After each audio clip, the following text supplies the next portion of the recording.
आदमी और औरत दोस्त ही हो सकते हैं। I do believe in ghosts. Devdas वाले। अविनाश के कैरेक्टर को लगता है फिल्म में कि एक लड़का और लड़की कभी भी दोस्त नहीं होते। तो अनुष्का शर्मा की नई फिल्म नेटफ्लिक्स पर आने वाली है, बुलबुल नाम है उसका, और आज हमारे साथ फिल्म की स्टार कास्ट है, सबसे खास टीम है। पाओली दाम है हमारे साथ, अविनाश तिवारी हैं और परमदत्त चटर्जी हैं। इन सबको आप जानते हैं, स्क्रीन पर देखते रहे हैं, और ये बहुत खास फिल्म है। ऊपर से देखने पर हॉरर फिल्म लगती है, लेकिन काफ़ी लेयर्ड है। मुझे अपॉर्चुनिटी मिली थी ये देखने की, एक खास लिंक आया था और मैंने देख लिया। तो चूंकि थोड़ी थ्रिलर है, कुछ सस्पेंस भी है, तो मैं सब कुछ रिवील नहीं कर सकता और ये फिल्म के स्टार्स भी रिवील नहीं करेंगे, लेकिन सपनों की बात करती है, बहुत सीरियस अंदाज में वुमेन एम्पावरमेंट की बात भी करती है और कई अहम इश्यूज डिस्कस कर जाती है और बहुत एंटरटेन करती है। तो शुरू करते हैं स्टारकास्ट से।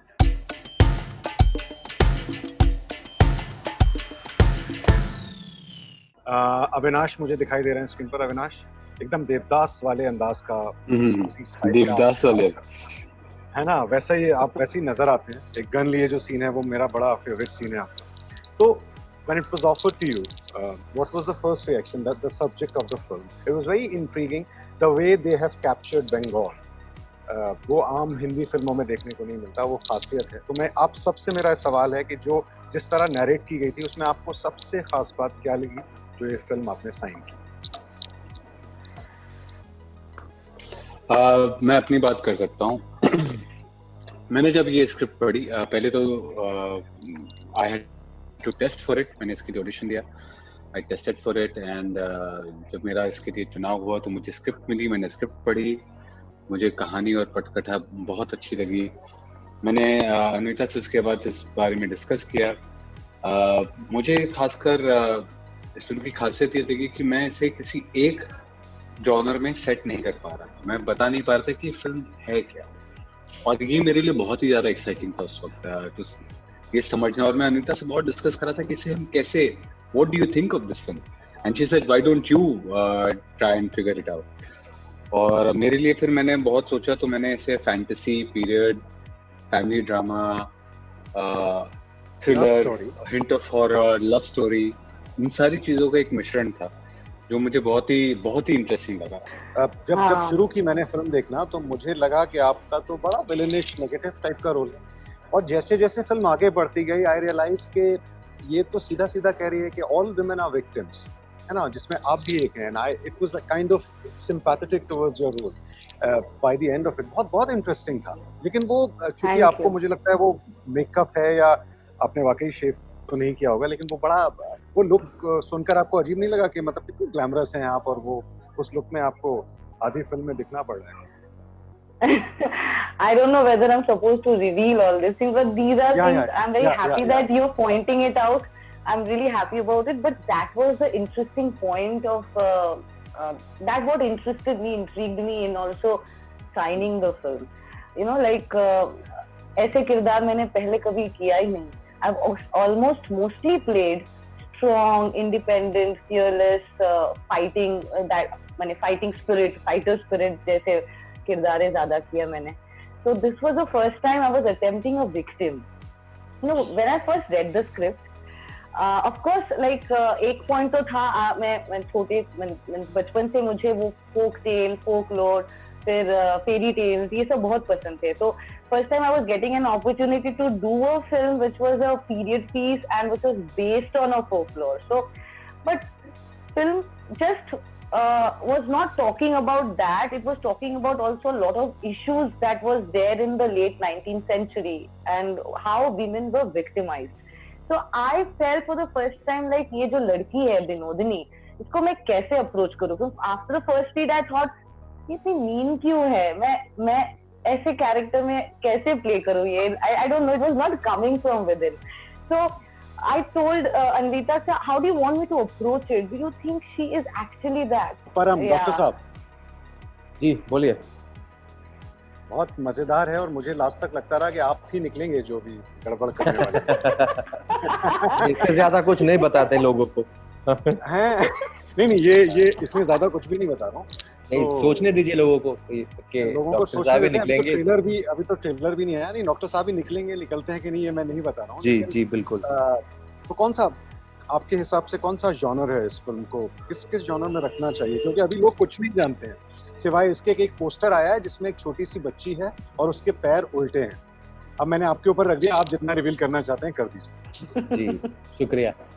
जी मुझे क्या लगता है, मुझे लगता है कि एक तो होता है ओवरआर्चिंग जॉनर जो होता है कि basic tonality of the film, और अगर बुलबुल की बात करें हम तो मेरे ख्याल से Bulbbul is a supernatural thriller as we all are saying, as Netflix is also saying, लेकिन इसमें that is the overarching genre, और उसके अंदर और काफी सारे ऐसे इंग्रेडिएंट्स हैं जो फिल्म को और भी खास बना देती है। So while you were shooting this, hello, can you hear me?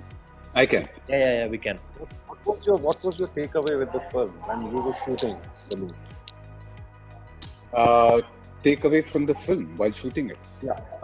While shooting it, it was honestly just being focused on what the story was and how Anvita wanted to say it. I personally have always believed that an actor is just as important as the furniture on a set. All of us contribute to the as a medium of the storytelling that the director wants to do. Param talked about the multiple layers in the film. Anvita Dutt ने direct किया है, she's a woman. जो sensitivity दिखाई देती है film में, do you think it makes a difference कि अगर फीमेल डायरेक्टर हो या मेल डायरेक्टर हो? हालांकि ये बहुत क्लीशेड बात होती है, लेकिन क्या फर्क, मुझे देखते हुए ये फर्क महसूस हुआ कि जिस मूवी से वो बात कह गई है कि कैरेक्टर फ्लिप हो जाते हैं एकदम से। शुरू में लगता है पाउली नेगेटिव है ना, शुरू में आपका कोई और कैरेक्टर लगता है और आखिर में बदल जाता है डॉक्टर साहब का कोई और कैरेक्टर। तो वो क्या आपको लगता है कि जिस तरह वो रिलेशनशिप हैंडल की गई है, it is because Anvita there is a woman director? मेरा मानना है कि डायरेक्टर होता है, बट ये जरूर हो सकता है कि because she is woman she has the different kind of sensitivity and aesthetic that probably a male director would not. I am not even sure if that is the case. ऐसा जरूरी नहीं है, लेकिन there can be some elements which she would have brought in a certain kind of sensitivity which is purely hers, and definitely that shines in the film.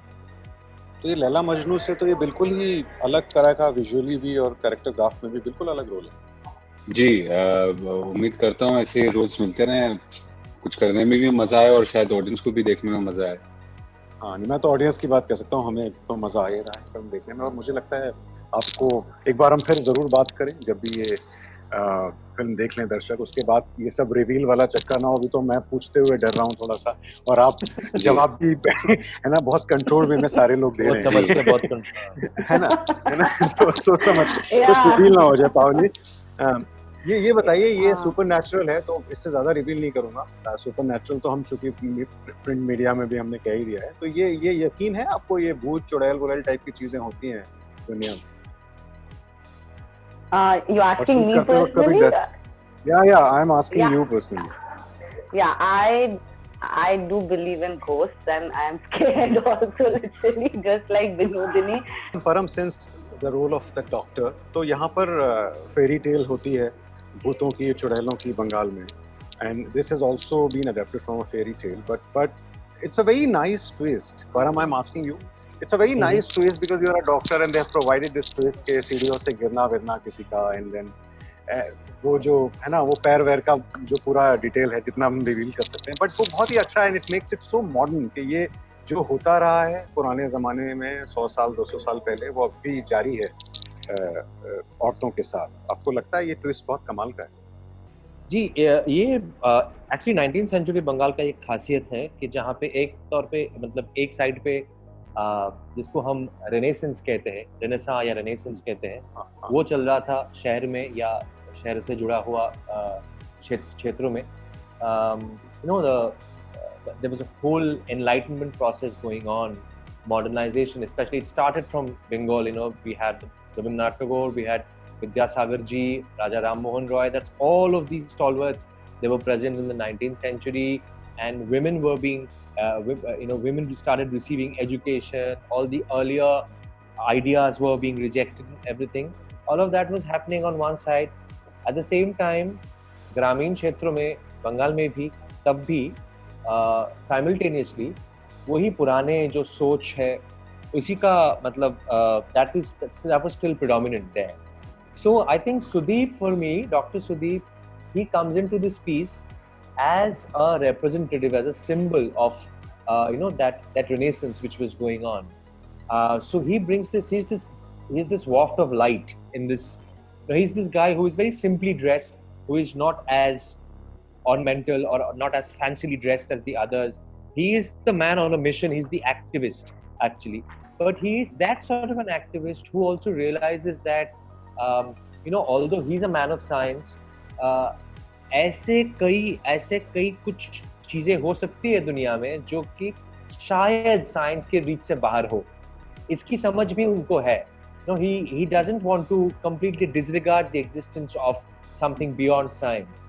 Also, वो बहुत ही मतलब reality से जुड़े हुए हैं, इसीलिए उनको ये भी पता है कि कैसे किया जाता है काम. अगर कोई बदलाव लानी है उनको, तो वो एक दिन में नहीं आएगा, वो धीरे धीरे करना पड़ेगा.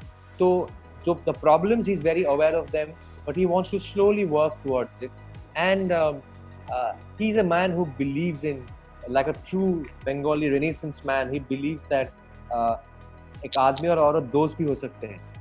And he's also one person who उसमें जो प्यार है, जो मोहब्बत है, उसको होल्ड करने की ताकत है उनमें. So because he believes in the equality and the dignity of the other woman, the woman that he's in love with. So he can jolly well say that, okay, my time here is over, मेरा वक्त खत्म हो गया है, हम दोस्त रहते हैं, I'll move on, my destination is somewhere else, I have work there to do, let us just put a line to this thing right here. That's what makes That's sweet. और अविनाश के कैरेक्टर को लगता है film में कि एक लड़का और लड़की कभी दोस्त नहीं हो सकते. That makes it even more interesting. Yeah, exactly. है ना अविनाश? और आप ये सारी जो स्टार कास्ट है हमारे साथ बुलबुल की जुड़ी है, ये सब इतनी एकेडमिक और इतनी इंटरेस्टिंग इंटेलिजेंट बातें कर रहे हैं कि दर्शकों को ये ना लगे कि बहुत कुछ पढ़ाई लिखाई वाली फिल्म है. नहीं, ये बहुत एंटरटेनिंग फिल्म, बहुत कमाल की. ये सब तो हम लेयर्स की बातें कर रहे थे और कहानी पे भी हम चर्चा करेंगे. मुझे लगता है आज कुछ रिवील नहीं कर पा रहे हैं, लेकिन जैसे ये फिल्म 24 को जरूर देखिएगा, 24 जून को नेटफ्लिक्स पे, और फिर हम सब दिल खोलकर लंबी वाली कहानी से जुड़ी बातें करेंगे. जो अभी हम सब सस्पेंस है, थ्रिलर है, हॉरर है, बहुत कुछ है. Must watch. And thank you so much Paoli, Param and Avinash. All the best for the film. ABP news आपको रखे आगे.